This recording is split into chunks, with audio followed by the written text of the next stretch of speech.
آج 22 جمادی الثانی ہے۔ امیر المومنین حضرت ابو بکر صدیق رضی اللہ تعالیٰ عنہ کا یوم وصال ہے۔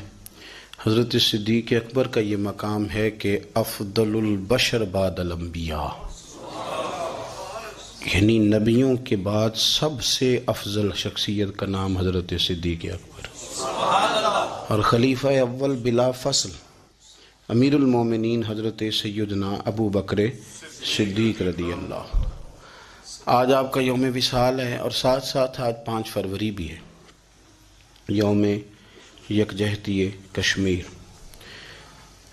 کشمیر کے ساتھ ہمارا جو رشتہ ہے وہ دینی رشتہ ہے، اسلامی رشتہ ہے، اخوت کا رشتہ ہے۔ کبھی ہم شروع میں دیکھتے تھے کہ کشمیر کے بارے میں مسلمان نوجوانوں کے اندر بڑا جذبہ ہوتا تھا، ان کے اندر یہ شوق ہوتا تھا کہ کشمیر کو آزاد ہونا چاہیے، انہیں ان کا حق ملنا چاہیے۔